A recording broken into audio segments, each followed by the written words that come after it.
Hey, everybody.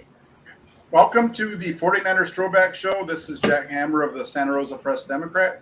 And as always, with me is Suneil from Real Sports Talk TV.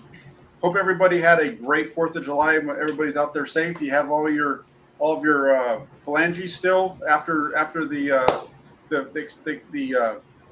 fireworks shows that you guys did. Hopefully they're all there still and you're all safe. Just wanted to come in and Suneil and I, we have a pretty good show, I think, on deck tonight. How you doing, Suneil? I'm doing fantastic, man. 4th of July was definitely fun. Got to see a lot of pretty fireworks. But I'm an old man now, Jack. Like, I was trying to get to bed by 10:30. And, in my area, they were still lighting fireworks all the way up until 1:30, man. And some of the ones at 1:30 sounded like bombs outside of my window and stuff. So other than that, everything was beautiful. Right, that's the way it is. Right, that's the way. I think that's how it was here too. I think we were out doing fireworks until about 10:30. That's about when we wrapped them up last night.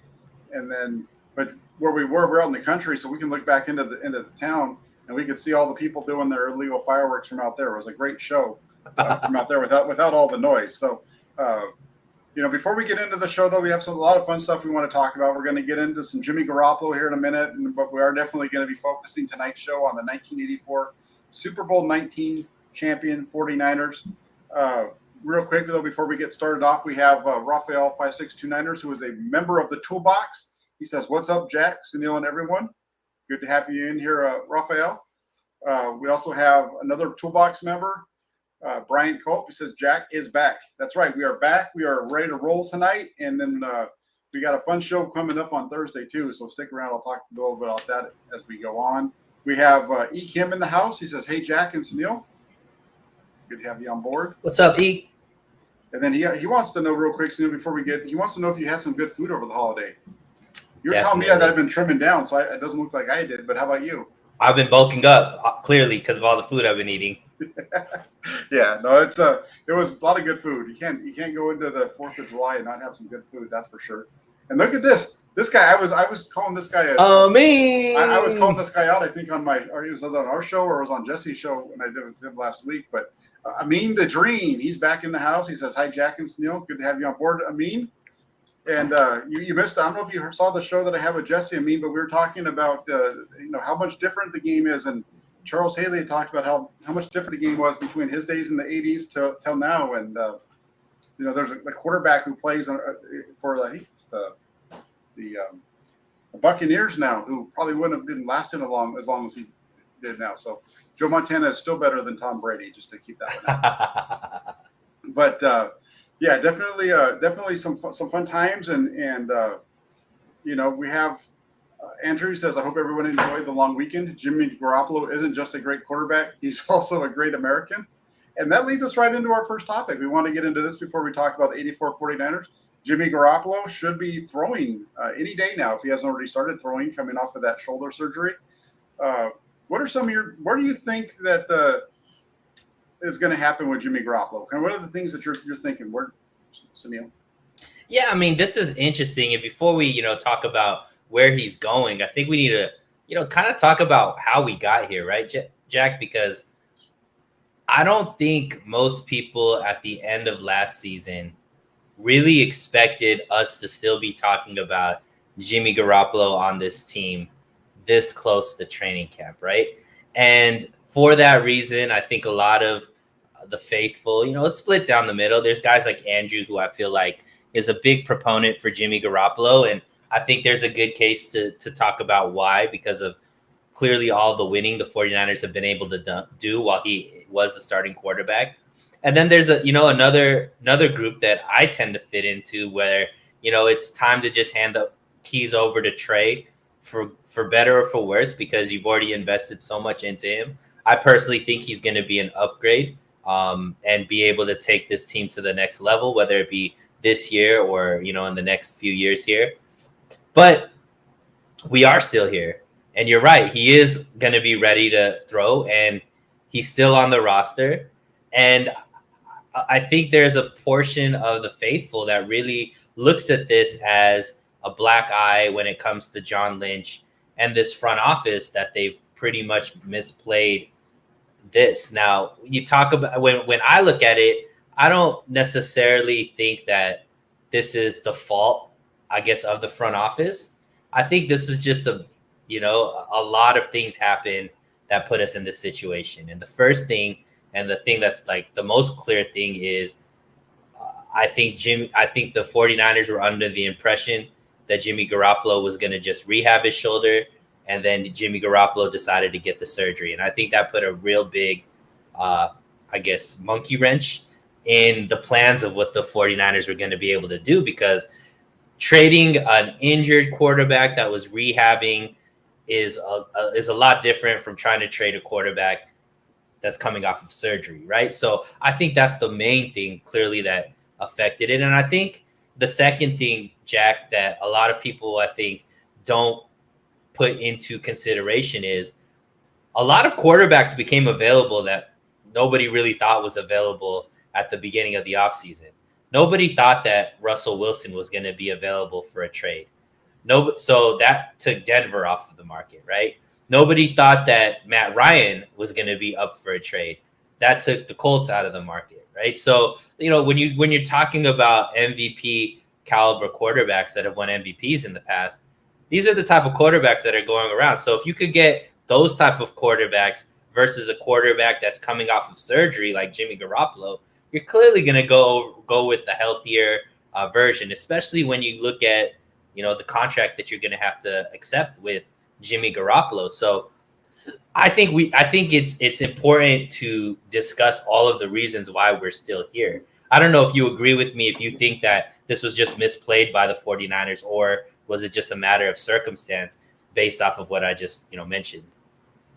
Well, they decided that they went into 2021 with a plan of being to go ahead, and it was basically going to be Trey Lance's year to develop, and they were going to keep Garoppolo, and it worked out for him. It worked out for him in that it got them all the way to where they had a 10-point lead in the second half of the NFC Championship game starting the fourth quarter.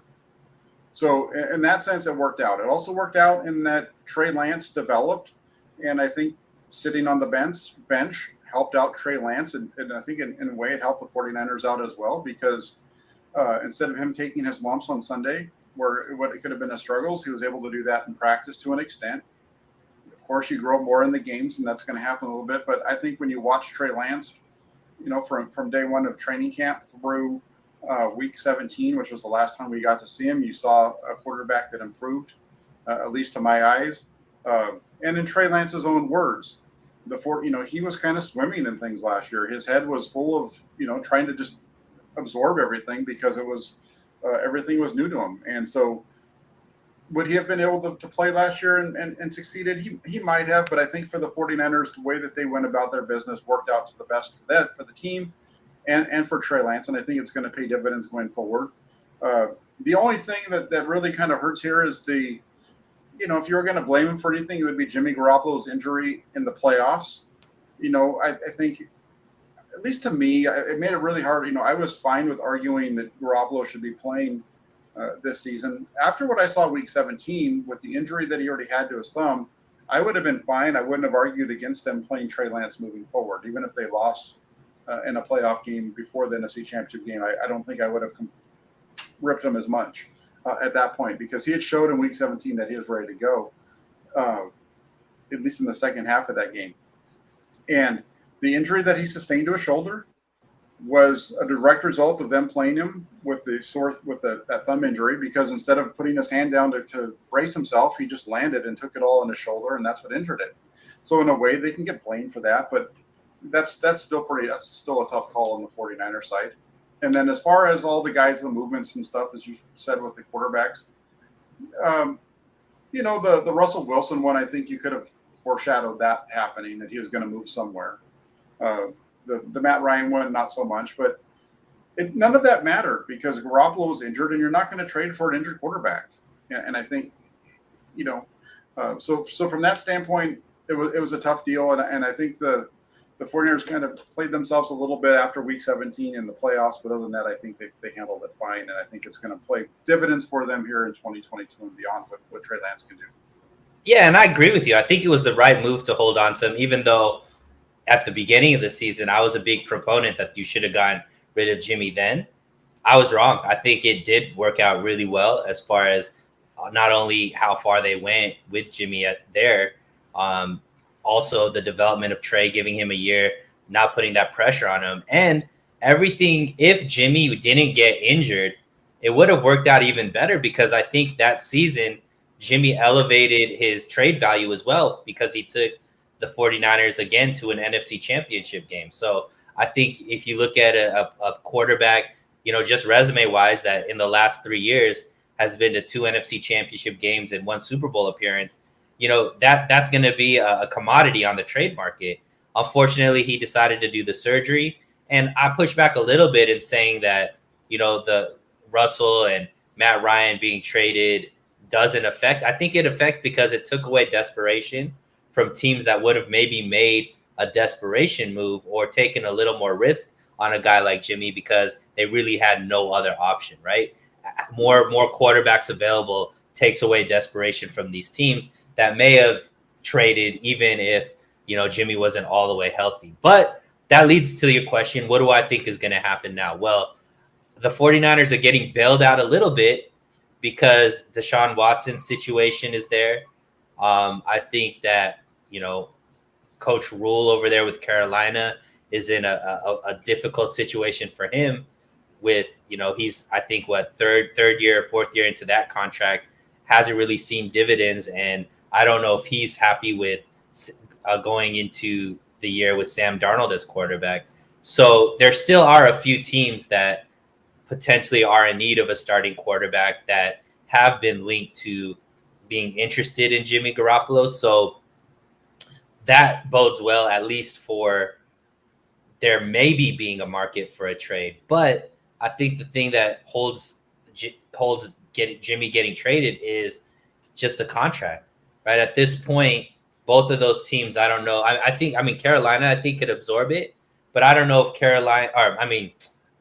Cleveland could absorb it. I think Carolina is close, but it would take up pretty much everything they have left. And I don't know if they want to be on the hook for $25 million of Jimmy plus the $18 million of Sam Darnold, because his contract's fully guaranteed. Same thing with Cleveland. Even though they can absorb it, that would be them paying a lot of money to 3 quarterbacks when 2 of them aren't going to be even playing, right? Because Baker Mayfield's is completely guaranteed, and Deshaun Watson's contract seems to be, fully guaranteed as well. So, yeah, I mean, for me, based off of that, Jack, even though there are some teams that are in need of a quarterback, I just feel the most likely scenario is Jimmy Garoppolo being cut once he could pass the physical, so the 49ers don't have to pay that $7.5 million injury settlement or whatever it's called.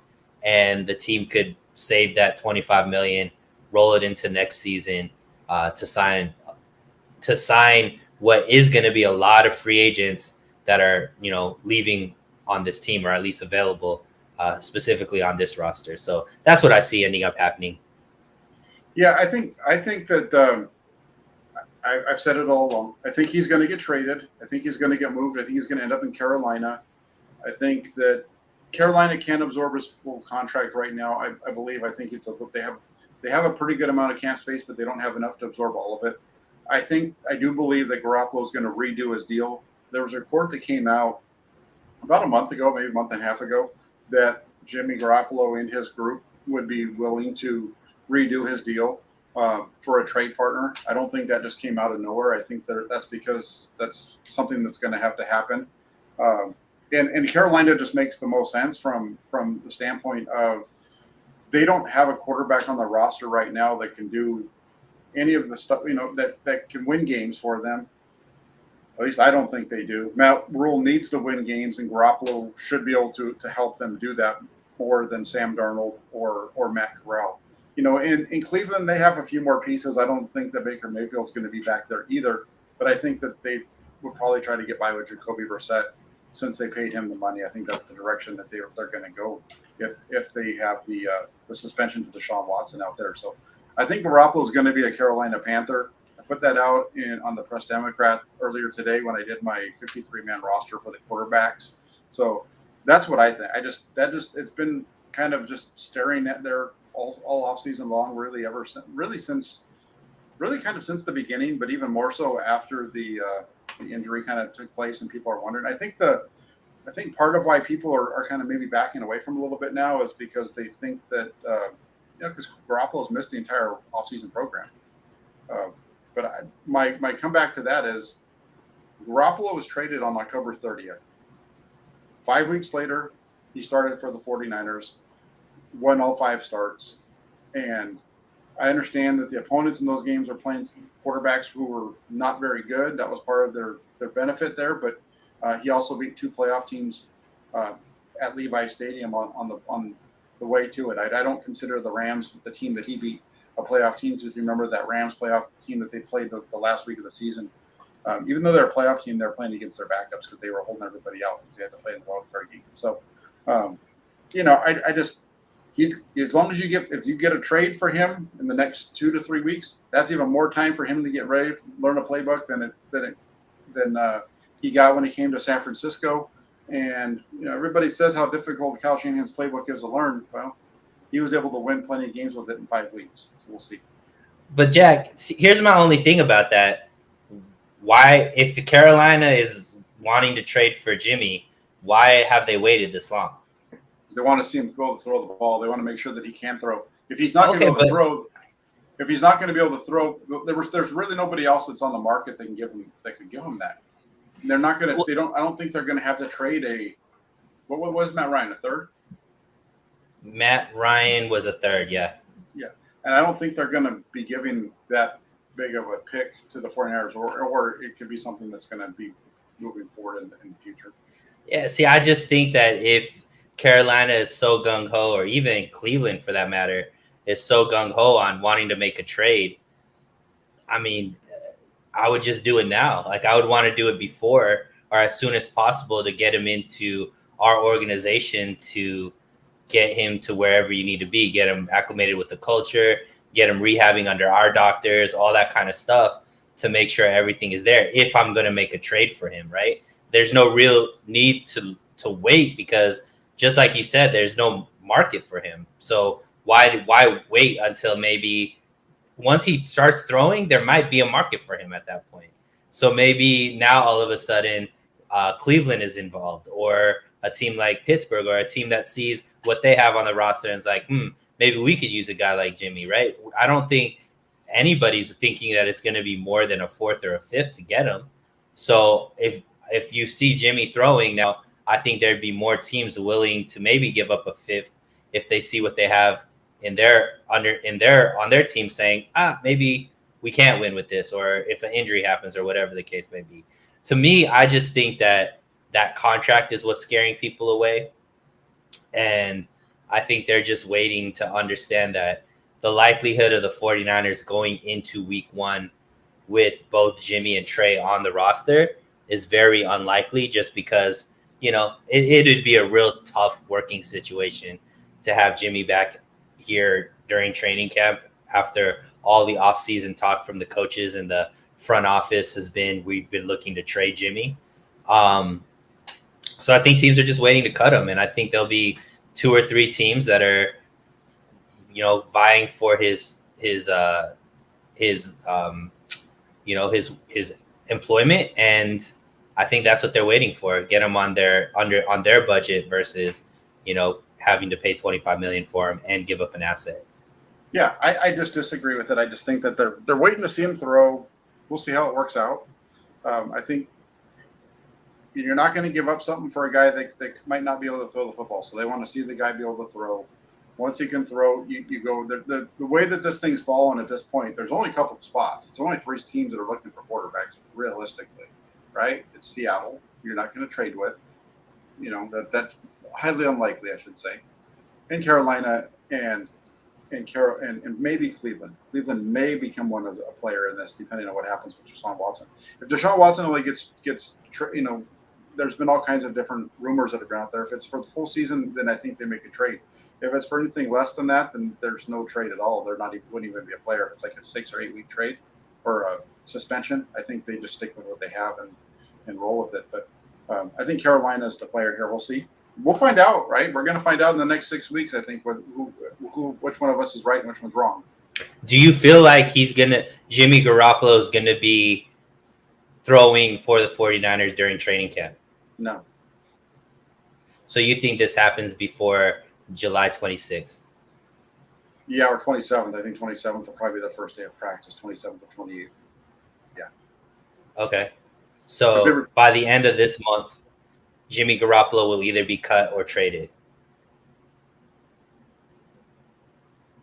Oh, I think Jack froze up a little bit there. But yeah, I personally am the same way. I don't believe that Jimmy Garoppolo is going to be a 49er going into training camp. I just think that it's too much of a hurdle or a mountain to climb as far as just overall the makeup and just all the questions that are going to be asked. And I think the team is just ready for a clean split, pass the keys over to Trey, and just focus on him being the starting quarterback, taking all the first team reps for the 49ers during the training camp. But the village idiot, it only matters what other teams think of Jimmy, buddy, and the league obviously isn't into him.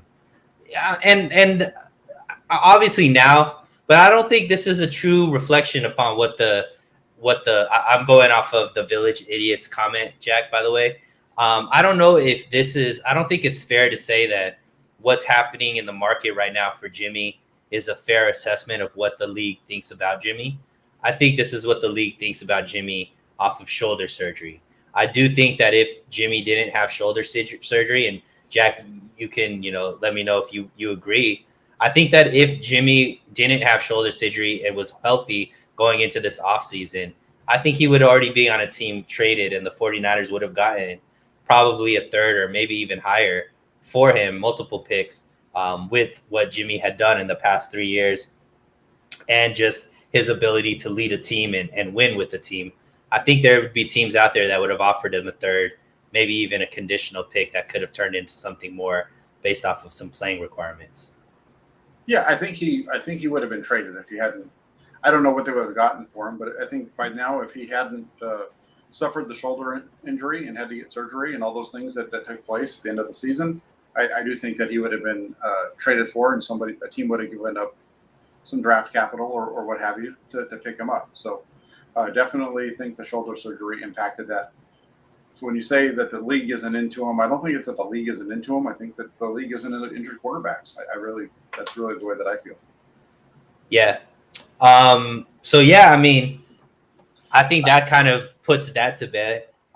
Jack, I kind of was excited about talking to you about this 84 team. So last week we did the 1981 team, which kind of started, I guess, this run for the 5 championships that the 49ers have done. And we talked about you talked about, because I didn't know as much about the team as you did, but you talked about how the 81 championship was kind of a shocking one. I don't think they were going in as the favorite. And I don't know what the sense around the team in 84 quite was. But what I can say is this has to be one of the most dominant championship runs ever, right? The team finished 15-1, and most of those games weren't very competitive in the regular season. And from what the research I did as far as their playoff run, it didn't seem like those games were very competitive either. It seemed like the 49ers kind of blew out teams, including a goose egg that the defense put up against Chicago in the NFC Championship game, and then the Super Bowl against Miami, they won by a good margin as well. So tell us a little bit about this 84 team. What made them so dominant, and was this a team that the league knew was going to be one of the favorites? And why this run do you think it happened?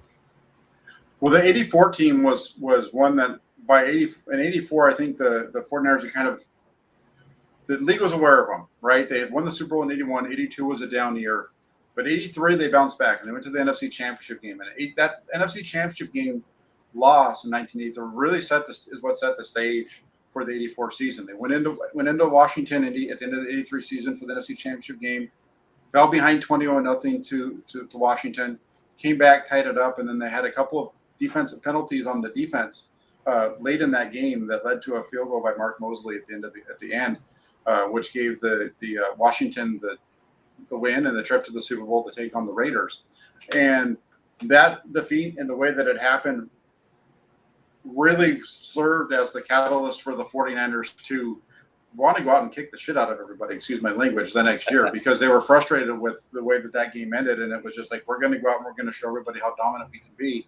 And then that's what they did. They went out in 84 and they just, they were a bad, it's funny because I just talked about how they had the bad pass interference calls against them in the 83 championship game. And that's what kept them from a bad pass interference call is all that kept this team from going 16-0 in the regular season. So this could have been like a perfect year, right? Minus that loss. I think it was to Tampa Bay, right? Did they lose to Tampa Bay that year, or it was to the Steelers? It was to Pittsburgh. Oh, Pittsburgh. Okay. Yeah, at home, 20-17 was the final. So one thing right off the bat. 6, 7, 8, 9, 10. So out of the 22 starters that they had, Jack, 10 of them were in the Pro Bowl. So you're talking about an extremely talented team. Just based off of numbers that I'm looking at too, Roger Craig wasn't listed as one of those players that made the Pro Bowl, but based off of the year that he had, it deemed, I think, a Pro Bowl caliber year. I think it was probably just tough at the position that he was at to become a Pro Bowler, but let's say, 10 to 11. So nearly half of the players that they had were the best at their position in the NFC. So it bodes well when you have that much talent on your team. Was this just about the 49ers having much more talent than the rest of the league? Or was there something else that was different that really set this team apart from everybody else? Because even when you go through the scores in the regular season, Jack, they were winning over 2 scores, it seemed like, pretty much every game, with a few here and there that were 1-score games. Yeah, no, they were a dominant team all around. They had the quarterback with Montana. They had the running game. Wendell Tyler was their running back, who's, compared to the 81 team, he was a much more explosive running back than they had in 81. And he was a 1,200-yard rusher that year. You already mentioned Roger Craig, who was in his second season with the 49ers, but he was more of a fullback. Touched the ball a lot, though, a lot more than fullbacks do nowadays, considering how much more money Kyle Juszczyk gets paid. But yeah, just the stat line. I just want to give you his stat line. He had 155 rushes, which led to 649 yards, 7 touchdowns rushing, and then caught 71 catches for 675 yards for another 3 touchdowns. So when you put that together, you're talking about over 1,300 yards from scrimmage and 10 touchdowns. That's quite the stat line for a fullback. So that's what I was mentioning, that the fact that he didn't make a Pro Bowl was kind of peculiar to me, because he seemed like he was one of the biggest weapons there for the offense. Yeah, no, he led the team in receptions. He had 71 receptions. He had the next closest was Clark with 52. So he was definitely a big piece of the offense. You mentioned his total yards. 1324. It was just below what they got out of Wendell Tyler. He was at 1492, but he also fumbled the ball a lot more. Tyler did. Tyler made the Pro Bowl because of the rushing yardage more than anything else, and I think that's part of why Roger Craig isn't in the Hall of Fame, because he doesn't have big rushing stats. I know when you look at his overall, when you look at his total yards, he was near the top for a long period of time, and his numbers really match up well. I think it was just the time that he was playing, and it wasn't really recognized as much at that point. And even to this day, I don't think it is, because he just was never really the runner consistently like some of these other guys were, and that's why he doesn't make it. But he was a heck of a player, and when we get to the Super Bowl that year, we'll be talking more about Roger Craig. So just talk a little bit, because it seems like this was a well-rounded team. Andrew's saying, the 84 49ers forcing an insane number of turnovers. It seemed like the 81 defense, with all of those rookies that were coming in, they got a lot more interceptions. But yeah, I think this this seemed like a team, Jack, that was very well rounded. Like the teams that we've been noticing recently have been kind of more defense, led by the defense, and the offense has, been consistent or inconsistent, but was able to score at times. It seemed like this was a team where the offense was running at, and putting up 30 plus points on a regular basis. But the defense was also doing a very good job keeping teams under 21 points on a regular basis as well. So am I reading that right from just reading the stats that it seemed like both teams were highly rated in the league at the same time? Well, the big difference between this team and the team in 81 was the defense was much better. The offense was still pretty good, but the defense was head and shoulders above it. They were the number one defense in the league that year. And what really stood out to you? What was it about this defense that was just so lights out? They just had so many guys to bring at you. They had a really good pass rush. And it's crazy because I think they had 51 sacks that season. But when you look at it, there was only one guy in double-digit sacks, and that was Dwayne Board. Everybody else was at 5 or less, but they still were able to come away with 51 sacks. You had Board at 10, Gary Johnson was at 5, and then everybody else was at 4. Manu Tuiasosopo, Michael Carter, who was young at that time, and so on. So you just have it was just a really deep team that had a lot of playmakers on guys that were able to step up and make plays on it on the defensive side of the board, and on offense they were. The opportunistic, because the defense was so good. And that's one of the things, when we talk about teams that win Super Bowls, the team that won the Super Bowl in 81, I think, was the worst of the 4 that won Super Bowls with Joe Montana in terms of defensive rating and points allowed. So that was the 84 team, though, that one kind of really turned it all around. They had a lot of veterans because that's kind of what set up the 86 draft, is because after 84, they realized in 85 they were getting old and they had to retool the team. So 84, I think, was a mixture of all those guys that were rookies in 81 becoming veterans, and we had a really good group of guys. Yeah, and it seemed that way. I mean, overall, it seemed like even Joe Montana, his numbers were more, I guess, in tune with a high level. Like the 81 year, they obviously won. His numbers, I guess, compared to quarterbacks now would be kind of pedestrian as far as, his touchdown to interception ratio was a little bit off. But it seemed like this 84 year, even Joe Montana was taking care of the ball better. It seemed like he was, had a few more passing yards as well, a few more touchdowns. Can you talk a little bit about, because I know Joe Montana is, your favorite quarterback. You just mentioned, he's better than Tom Brady. What was it about him in 84 that you think, and maybe I'm wrong in saying this, but it seemed like this was the year where he kind of like solidified his greatness as far as just the way he played through the regular season, and then it seemed like through the playoffs as well.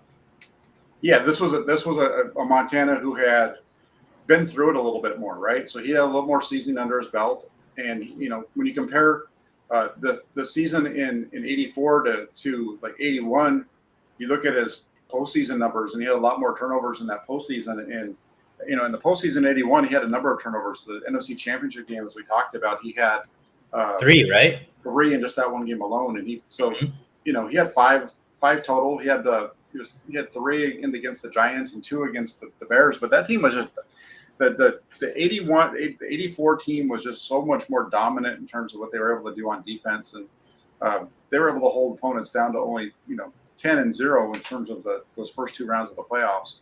And then they held Dan Marino and the Dolphins to 16, and that was the year that the Dolphins were just blowing everybody out. So they went into that game and nobody had thought the Friars had a chance when it came to stopping that passing game of the Dolphins, and they were able to shut them down after kind of a rough start.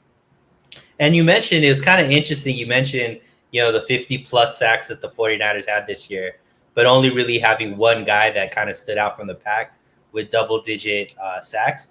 That kind of reminds you of the defensive line that we're seeing from the 49ers, as of recent, especially this last season, right? They were up, I think closer to 53 sacks, 55 sacks, something around there this season. Obviously, Nick Bosa was the one that had, the double-digit sacks. And then they had, a smorgasbord of other defensive linemen that, were right around that 3 to 8 sack mark along the rest of the defensive line. Was that similar to how the 84 49ers were utilizing their defensive line, where they just had so many fresh bodies along the defensive line that they could constantly just have a new group out there, which is why the sacks were, just, I guess, evenly spread amongst, everybody other than that one player that you mentioned that had 10? No, well, they were definitely deep. You had, like I said, Board and Johnson, Tuiasosopo, Michael Carter. Then you also had Fred Dean, Jim Stuckey, who was a holdover from that team that won the Super Bowl in '81, as well.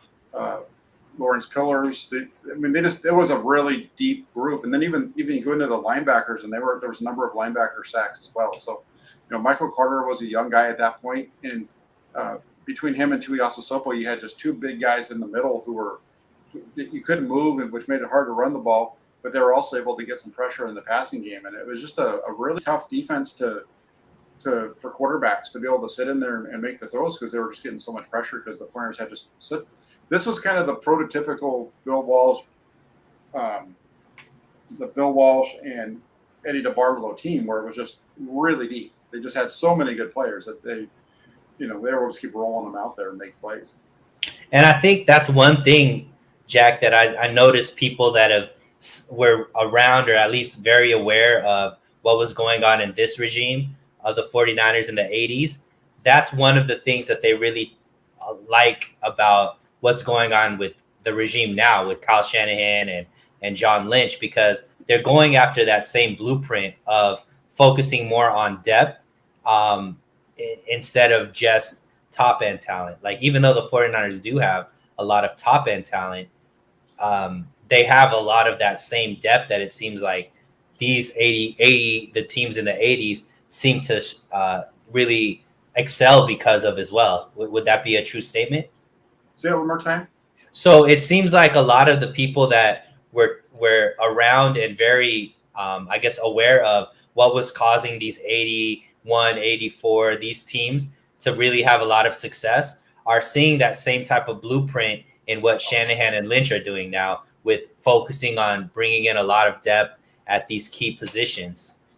There's a lot of that. There's a lot of it. The only difference between the two, when you look at the rosters, they have the running game. I think they have the top end receivers. I've talked about how much I like Deebo Samuel. I think between Samuel and that group, they have a really good receiver group. Maybe not top end talent, but pretty good. I think Deebo Samuel's top end, but the rest of the guys are good enough. And you just have the defense that can bring waves. I think the only big difference, and it's a big one, is at the quarterback position. The 49ers in '84 had Joe Montana. This year it's going to be Trey Lance. So instead of having a quarterback that's already been to one Super Bowl and has been through it and he's going into season, season 6 for Joe Montana in '84, you have a quarterback going into season 2 and first season as a starter. So I think that's the only thing that. That's the big difference. I can't say it's the only thing. That's a real big difference between those two teams. But I think it's interesting, too, when you look at these guys and this team, and it's 84 and 2022 are two teams that came off really disappointing losses in the championship game the year before. And it'll be interesting to see how the 2022 team responds, and if they are able to use that as motivation to come back and win that two more games this season. Before we get into the playoff run, Jack, I do want to mention, we've been talking about the trenches. The numbers out of the rushing attack from the 84 team is also a thing that I noticed was a lot higher than the 81 team. And usually that's not just the talent from the running back, although that could be the case. The running back and the fullback seem to be getting a lot more yards, but it also usually states that you have a really good offensive line in front of you. And 3 out of the 5 of the offensive line starters were Pro Bowlers for the NFC, representing the NFC. So can you talk a little bit about, the offensive line and what caused it to be so dominant? Because you did see a big leap in the amount of rushing yards, not only from the running back position, but also that fullback position, that put close to, 700 yards up as well. So overall, you're talking about close to 2,000 yards rushing from the backfield. I think the biggest difference between them, obviously the offensive line plays a role in it, but the addition of Wendell Tyler was a big one. brought him over. I think it was as a free agent from the Rams, and that was a big piece of it because he gave them an explosive element out of the running game that they didn't have it before. When they were in '81, it was just a kind of a running back by committee, a bunch of different guys that were just kind of, getting by with. That's why Montana was throwing the ball so much that year. But you also add in, like you mentioned, the offensive lines. They had 4 of their 5 starters were all guys that started for them in '81. The only one who wasn't back was Dan Audick, who was their left tackle in '81. But they had John Ayers, who was their left guard. Fred Quillen was center. Right guard was Randy Cross, and Keith Fonthorst was the right tackle. So those 4 all came. The only new came back in '84. The only new addition to that offensive line group was Bubba Paris. Mm-hmm. Who was dealing with a lot of weight stuff between him and Bill Walsh. But that was a really good offensive line, and I just think that the talent though at the running back position was better. Earl Cooper, I think, had been transitioned from a fullback role, which is what he was in '81. I think he had become by that point he was a tight end in '84 as well. And then, like I said already, the addition of Tyler was a big one. Tyler was a really good running back in those days. The only issue and the reason why he was there for the Friars to pick up was he had butterfingers on hold on to the ball. Nice. And then the team finished off 15-1. Obviously, you got the first round bye, where number 1 in the NFC ended up playing the Giants, I believe, in the first round or the divisional round. Yep. So can you talk to us about what you remember about that game, and what were some of the heroes from that game? Yeah, I don't really remember a whole lot about it. I just know that the 49ers were in both of the playoff games, that game and the NFC Championship game. It was all about the defense. They were dominant on defense in both of those games. They swallowed them up. Montana had a couple of turnovers on interceptions in the game against the Giants, which cost them a little bit there. But their defense was just so dominant. That was really the big piece of that game. Yeah, no, I mean the final score was 21-10. Do you remember who were some of the stars from the Giants that year? Well, they had Phil Simms and Joe Morris, who were both stars for them in '86 when they went to the Super Bowl a couple of years later. Zeke Moat was a tight end, and I recognize his name. The only touchdown for the Giants in that game was actually a defensive touchdown. It was in the second quarter, and Harry Carson picked off a pass from Montana, returned it for a touchdown to make it 14-10. But other than that, the 49ers held their own, and it was 21-10 at halftime, and that ended up being the final score. Yep, 21-10, and then go into Chicago Bears. Obviously, that was a home game for them as well, and that was 23-0 shutout. So talk to us. Obviously, the defense came to play there, but maybe put that in perspective. Was it just this was a Chicago team that struggled to put up points, or was this just the all-out assault from the defense, just being lights out? No, the defense was just it was all about the defense. They recorded a bunch of sacks in that game. They were all over Steve Fuller. I think it was like 9 sacks total in that game. So if you get to the quarterback 9 times on sacks, it's going to be a long day at the office for anybody. And Fuller only was able to connect on 13 of the 22 attempts. And Peyton had a good day. It was 22 carries for 92 yards, but the quarterback was just under pressure all day long, and the 49ers were able to stick it in there and go up 23-0. They had a couple of touchdowns in the fourth quarter. It was a tight game at halftime. It was only 6-0, but they just kept pushing it away. In the third quarter, they got the touchdown from Wendell Tyler. That's the one play I do remember. It was going towards the south end zone, and he scored on a run to the right side, and that made it 13-0. And that's kind of the point where you felt really good about this team going to be able to go out there and finish it off. And sure enough, they did.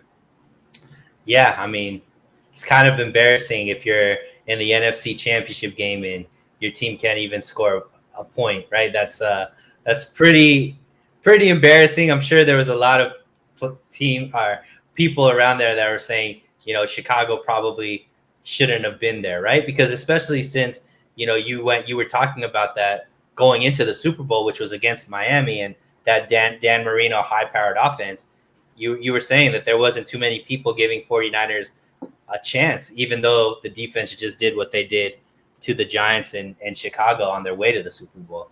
Yeah, well, one other thing too, real quick, before we jump into the Super Bowl against the Dolphins, was that NFC Championship game is what gave birth to the fridge, because Bill Walsh ran out Guy McIntyre, who was a backup offensive lineman, put him at center for a play at the goal line, and Mike Ditka didn't like that very much, and so the next year they decided to put William the Refrigerator Perry in at fullback, and that's what started off the whole fridge craze. Was actually the 49ers did that to the Bears in '84 in the NFC Championship game. Yeah, and that's a fun fact, because you brought up something when we weren't on camera as well, that Bears team ended up doing as well, that ended up winning the Super Bowl. But it seems like this '84 team did change a little bit about what was going on in the NFL after that. Maybe we could touch on that after we go through the Super Bowl game and talk about maybe some of these other teams that won Super Bowls after this '84 team. But just from, doing the research and then seeing who won Super Bowls after this team, it seemed like this became a blueprint of how to win a Super Bowl moving forward. But talk a little bit about the lead up to the Super Bowl, what the analysts were saying around this game, who was favored, if you remember that, but just really on paper what this game was supposed to look like and what it ended up looking like. I don't remember who was favored. I think that the 49ers were, but the whole thing there was, how was this 49ers defense going to handle Dan Marino and the Mark guy, Mark Clayton and Mark Duper. They're the stud wide receivers. Marino had just thrown for 5,000 yards and 48 touchdowns, which in 1984 was unheard of numbers. And so that's kind of why, I don't know if I would say that Montana was the underdog, but Brian's asking, why was Montana the underdog and was the media overhyping Marino? They were definitely hyping up Marino because of those numbers. And Marino had been a fantastic season for them. The ball was flying all over the place. Figure it out. It was over 1,200 yards more than the 49ers threw for that season that the Dolphins were able to throw for. And that game started out a little rough for the 49ers. They weren't dominant throughout the game. In the beginning of the game, it was actually the Dolphins that scored first. They got a field goal, and then they got a touchdown to make it 10-7. And they were moving the ball good. But then what the difference in this game was really the pass rush of the 49ers. They were beating the heck out of Marino. I remember watching the game by midway, early in the third quarter, fourth quarter, you could see Marino starting to lose his composure because he wasn't used to getting hit like that. And he got hit a lot against the 49ers in that Super Bowl. I think they sacked him a total of, they only got to him 4 times, but they were hitting him a lot. He was getting knocked down quite a bit. And the 49ers were, they were able to throw the ball well. We talked about Roger Craig and his big season that he had. He had 3 touchdown receptions in that game, which was at that point a record in the NFL for the Super Bowl. The first 49ers started off 3-0, and the 49ers scored on their first possession. Montana hit Carl Monroe for a touchdown. Carl Monroe was a guy who, if you're from the Bay Area and you're in San Jose area, he went to Overvelt High School in San Jose. Wasn't recruited out of high school, went to Gavilan College in Gilroy and played under Jeff Garcia's dad there. Got a scholarship to go to Utah, and then eventually became a member of the 49ers. And he was kind of a slash player. He's kind of a wide receiver / running back type of guy. And he ended up scoring the first touchdown for the 49ers in that game, which was pretty wild. And, one thing, when you talk about how prolific that offense was for Miami, this defense, for some reason, when they speak about the best defenses of all time, when you look at these stats and you look at this team went 15-1 during the regular season, pretty much, blew out all the teams in the postseason, won the Super Bowl.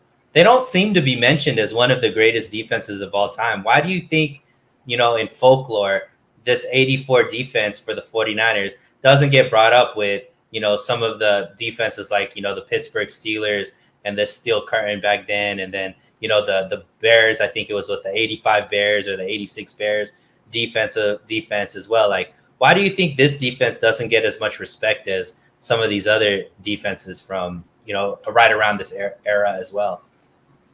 I think for me, it's pretty straightforward, and that's because their quarterback was Joe Montana and Bill Walsh was the head coach. And it really kind of starts and stops there. They were known as an offensive team, and so that's kind of why I think they were getting overlooked so much going into this game. And that, so much of that talk was about the Flyers not being able to stop Dan Marino was because people weren't really paying attention to what the defense was doing because all the talk was about offense and Montana and that group. There's stories about Bill Walsh, in the locker room before the game, laying down and putting his head on a ball bag, just kind of talking to himself. Oh, Dan Marino, he's so good. What are we going to do? How are we going to stop him? We don't have a chance. But he was just mocking what he had been hearing from the media all week long during those 2 weeks before the Super Bowl. I think it's the same thing. You go back to the '88 team, right? The '88 team, they weren't as good as the team in '84, but they had a rough start to the year, and from about midway on, they had the best. They were giving up only like 13.5 points. They were the best defense in the league over the second half of the season. And in '89, the following year, they were the third best defense. So they had really good defenses throughout all those, and because of the offense, and offense wins games, and that's I think why they're overlooked. It's not like, when Pittsburgh was winning their Super Bowls, it's not like they had a quarterback who was grabbing attention. Everybody looks at Terry Bradshaw as the guy that the Steelers won in spite of. Terry Bradshaw's kind of the Jimmy Garoppolo guy, right? They're winning because of the defense, not because of what the quarterback's doing. And I'm not even trying to say Bradshaw was good or not. I'm just saying that's the difference between the way that the Iron Curtain. Is it Iron Curtain? Steel Curtain. Steel Curtain. Iron Curtain. That was the Iron Curtain. That was the Iron Sheik. What am I talking about? Iron Sheik and Hulk Hogan.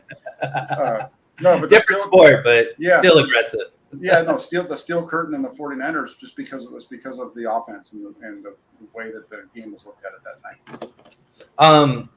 Before we go into the legacy of this team and how it impacted the NFL, can you talk a little bit about maybe some unsung heroes on this team? Maybe guys that might not be as recognizable to the faithful, but guys that still made a big impact and were key components to why this team was as good as it was.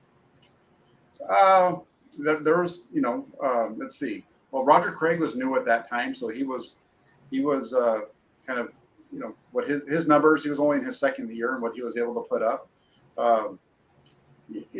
Everybody knows about Dwight Clark, and he was really good that season. Freddie Solomon was right behind him. In terms of, he had 18. Think of it this way: Freddie Solomon had 18.4 yards per reception. Those numbers are crazy. Think about that. Right. 18.4. If he was doing that now, that would be high level stuff. And they were doing this in '84. He wasn't getting the ball as much. And same thing with Dwight Clark. He was at 16.9. But I don't know who I would say was really by this time, most of the guys that were on this team that were making the big contributions were guys who were veterans, other than Craig. Solomon had already won a Super Bowl. Earl Cooper had already won a Super Bowl, and he was really the backup tight end that year because they brought in Russ Francis earlier. They had Ronaldo Nehemiah, who was a former world champion high hurdler, was a backup receiver on that team. John Frank was just a young pup coming up. And then on the defensive side, though, like I said, Dwayne Board, Manu Tuiasosopo, and Michael Carter. Carter was young at that point as well. So just it's interesting because they had a few young guys, but a lot of these guys were guys who were in years, year 3 or 4. I guess it'd be 3 for guys like Lott, or 4, right? For guys like Lott and that backfield. I think it was right around the end of the line for free safety Dwight Hicks. It seems like also at this point, a culture has been established because a lot of these guys, that you just mentioned, even a guy like Montana was in his 6th year, but half of those years he was playing in an NFC championship game or Super Bowl, right? So these guys are kind of used to a lot of these guys that you're talking about in the 3rd and 4th years making big contributions they're used to being in this position quite often, right? So it's kind of probably at this point an expectation to get into a deep playoff run, contend for a Super Bowl. So maybe even the newer guys, because you said they brought in the new running back, second year fullback. These guys probably had to get on board very, very quickly because the team around them were expecting to win Super Bowls. Was that kind of the aura around the franchise at this point? By '84, was this a franchise that you expected to be in the Super Bowl each year? It was a franchise that was definitely on the rise. So like a guy like Roger Craig, his rookie year, they'd gone all the way to the NFC Championship game, and he had, in '83 in his rookie season. So yeah, I think by that point it was you need to get on board and you need to get going real quick. And there's some players on this team that really set the stage for what they did in '88 and '89 as well, like John Frank, who was he only had 7 catches that year, but he was their tight end in '88. He was the guy in '88 for them. Mike Wilson was still around, so it's an interesting group. You had a lot of guys who were veterans that were there, and then because you had those guys that have been there and been to a Super Bowl and saw what happens when you didn't handle your business the right way. They got back to the NFC Championship game the year after that. They knew what it was going to take, and I think having a guy like Ronnie Lott and on the defense side and Joe Montana on the offensive side really helps get everybody on board real quick. Plus, Dwayne Board wasn't too bad. He was a pretty good defensive lineman. Who was the vocal leader of this team? I would say the vocal leader was Ronnie Lott. Gotcha. Very similar to maybe like a Jimmy Ward now. No, he was a lot more. Well, he was maybe in the sense. I'm talking about just from the vocal and the. I see what you're saying, and the only reason I said no right away is because we don't hear Jimmy Ward talk a lot to the media, but that's because the last couple of years he hasn't been able to because the media has been limited on their availability with these guys, and the only time they could talk to Jimmy Ward was when he got brought to the podium by the team, and there were times when that didn't happen. So, if the locker room had been open the last 3 years, maybe he would be that guy that was the talker.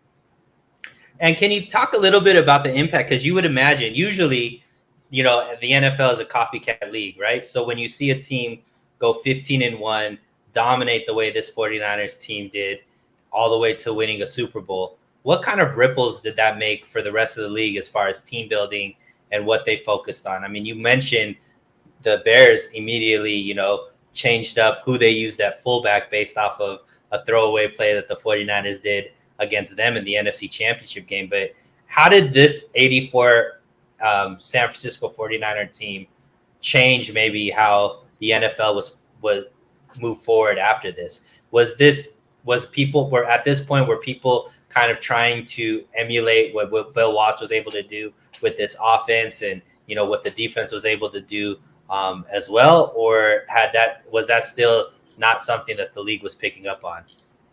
Well, I think teams were doing it. If you go back and you look at the teams that they built, they beat in those playoffs, right? They beat the Giants in the first round of the playoffs, and then they beat Chicago in the championship game. Those were the next 2 Super Bowl winners. Chicago came back the next year to win the Super Bowl, and the Giants were the Super Bowl won it in the following season in '86. So teams were already building to.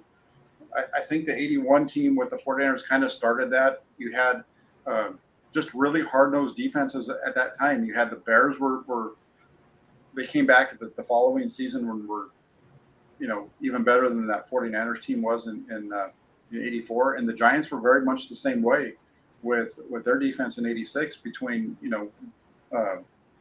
those you go through the names and we know of Lawrence Taylor. He was there through '81 all the way through '86, but it was just a matter of everything coming in play. And even go back to the '80, if you go back to '84, if Jim McMahon had been healthy, that game might have been completely different for the Bears and the 49ers because McMahon was 7-2 that season, and that was a big piece of them coming back the following season was him being healthier and being able to play a little bit more and being there for him in the playoffs and Super Bowl. And it seemed like, to do a takeaway. And, one of the things we're always trying to do is what can the 49ers learn now from these teams, because we do see a lot of similarities as far as the way that this regime is looking at building a team versus, how the Bill Walsh regime was building a team. And obviously Joe Montana is one of the greatest quarterbacks of all time, and Trey Lance, to be determined if he ever, gets to that level of play. Even if he doesn't, I still think this team could be good. But you look at, it seems like this was a very this team was playing, complementary football. Hear that a lot, when analysts are talking about football teams. It seems like the offense and defense really benefited from each other, because this offense was very effective, able to put up points, cause teams to play from behind and have to, throw the ball a lot more. Well, if your strength is the defensive line and, that pass rush, it helps out a lot when you force teams to really throw the ball. Also, having a very stout secondary to take away from those quick passes that you'd be able to do to maybe negate that pass rush. I'm seeing a lot of similarities to what the 49ers have done with what the roster is going to be going into. You got, really good cornerback room that's going to be able to play that press man coverage, much like this 84 defense was. Very deep offensive line with defensive line with, some real strength there in guys like Bosa and Armstead. Now it's just about, can this offense be as consistent as this 84 offense as far as putting pressure on the opposing team to have to, score points, where it gives this defensive line the opportunity to really play to that strength. Yeah, no, the defense, the 49ers built this team on the defensive side very similar to that team of 84s in terms of just being able to bring waves of guys at the quarterback.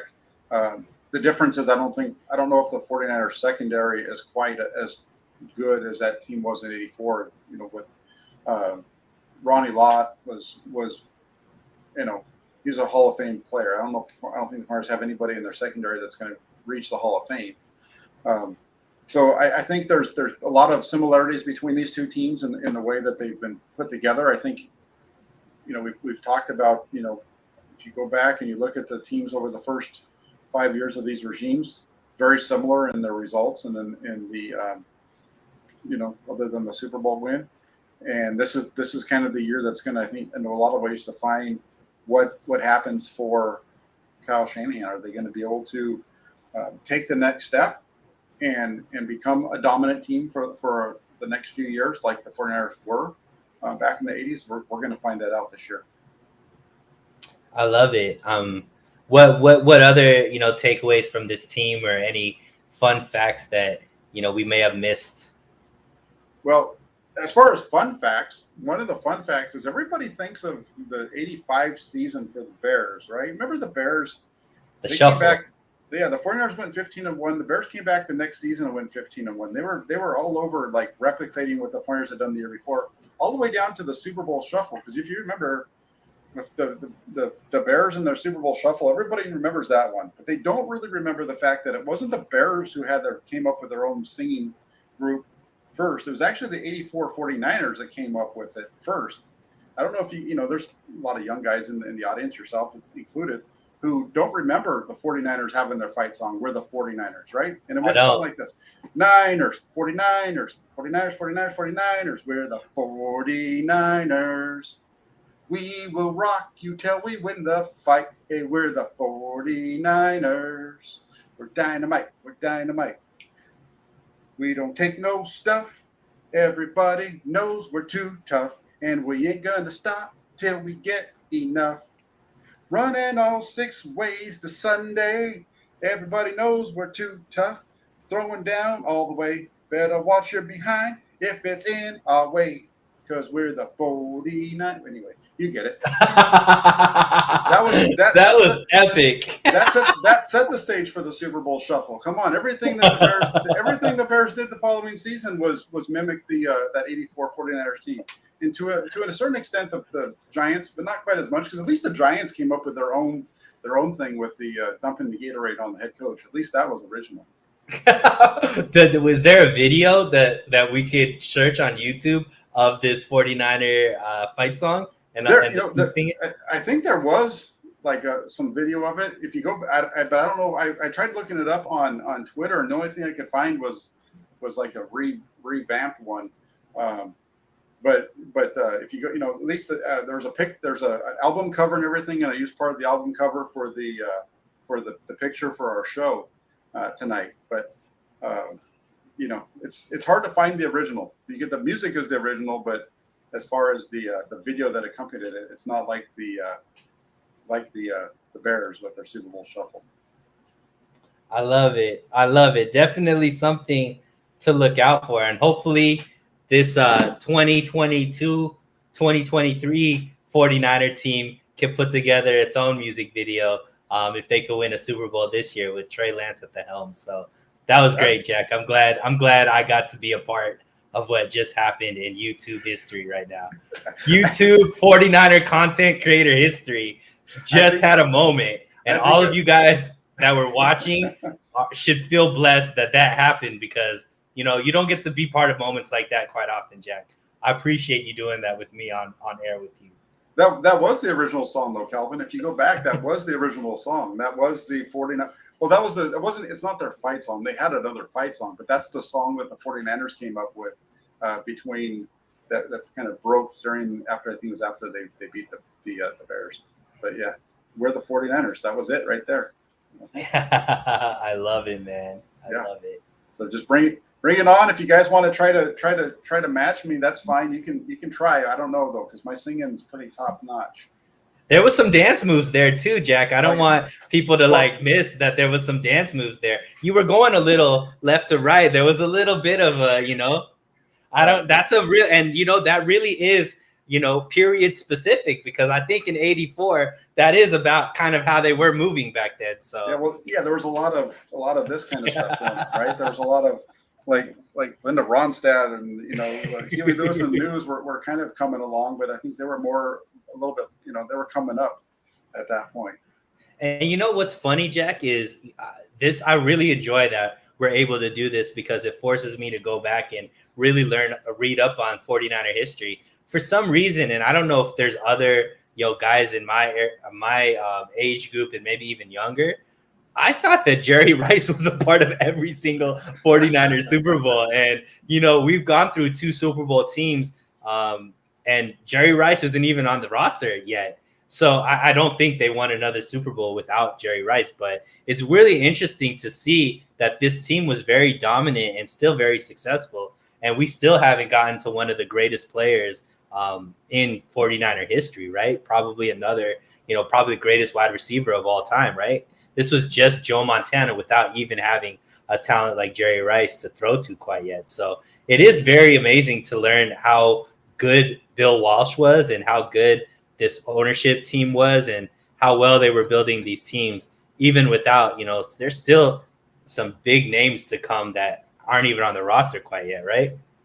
Well, yeah, you got to remember. So the 84 team won the Super Bowl, and then they went into the 85 draft, and they traded for 16 and got Jerry Rice that year. So Jerry Rice came the next season.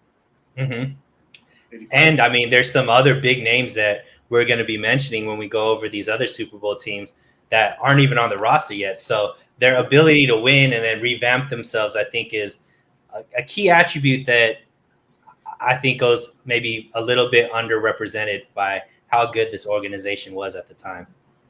Yeah, no, it's definitely going to be when we get to the 88 team, you're going to see a transition. There's a lot of names. The quarterback's still the same, but there's a lot of new names in other places. Even the running backs changed around and stuff like that. So it's definitely a different group when we get to 81. And I don't remember, Calvin. I don't remember who the 81 song was, I don't remember it being from the 49ers. I know there was a choir in San Francisco that put out a one about the 49ers too. But I'm not sure if that was an 81 or if that came later in terms of their songs, the fight songs. I love it, Jack. Well, that's all I got, man. No, that's great. No, I always have fun. These are some of the funnest shows most fun shows that we do, because it gets to take me down memory lane. We're not having to argue too much about stuff that's going on now. There's just so much aggravation. It seems like at times when you talk 49ers with the fan base in particular, because of Jimmy Garoppolo and Trey Lance, it's just so contentious. although that's fun, sometimes getting away from that and just talking football and talking winning football is it's fun to go back. And heck, I was a kid around these days. I remember I watched this Super Bowl on a big screen TV for the first time. So it was a lot of fun. A lot of fun. Hopefully it was in color. That wasn't. Come on, man. It was in color. Just kidding. Just had to poke a little bit. Just had to poke a little bit, man. It was in color. Heck, Ronald Reagan flipped the coin for the game because it was the same day as his inauguration. He had been inaugurated earlier in the day, and then he flipped the coin for the coin toss to start the game. That's awesome. Yeah. So that's great. Yeah. So thank you for doing this with me, and thanks for everybody in the comment section for keeping along. And it's definitely good times. I love it, Jack. Well, yep. Go ahead. What have you got coming up on your channel, Suneil? Yeah. So I mean, I want to shout out to Jesse. You know, he is getting over a little bit of a sickness right now, so definitely want him to be healthy. So not going on to his show after this, which is my usual routine. I will be on tomorrow with Rohan Chakravarti of 49ers Web Zone. We do our usual show Wednesday nights. So I'm going to be on with him. And then later on during the week, not too sure, maybe get some special guests on, maybe go live and do some fun little games around the 49ers. But that's pretty much all I got, Jack. What about for you? I know you had something going down Thursday that you're excited about. Yeah, I'm excited. I'm doing these. I mentioned it last week too. So doing these roundtables with different people, kind of 49er fan roundtables, and it's kind of merged into a 49er fan roundtable, but then also kind of like 40 different 49ers content creators that I haven't talked to and so on. So your guy Rohan, I actually reached out to Rohan to try to get him on Thursday night, but he's not available. So I had to go to some other folks. But I think you had Wayne Breezy on your show last week, right? I had last week. I had Wayne Breezy. I had Aaron from 49ers First Takes. Nice. And who else did I have on? Gosh darn it! Oh, I had Eric Price, Barry a Baller, was on there. So that was my group last week. This week it's going to be everybody knows Niner Nick Newman. He's going to be on with me along with Brian Rennick, who has his own channel, and also David. Man, I don't remember. I don't know how to pronounce his name. I don't know if it's Lichty or Lichty, exactly how he pronounces his name, but Backcountry Fam is his what it is on handle. Twitter. Yeah. Nice. So should be a good group. I like doing it this way. You know, I've done the call-in shows in the past. Those usually don't get a lot of folks. It usually just tends to be long conversations with a few callers. And so instead of doing that, just reaching out to some guys and saying, hey, let's talk. I haven't talked to you before.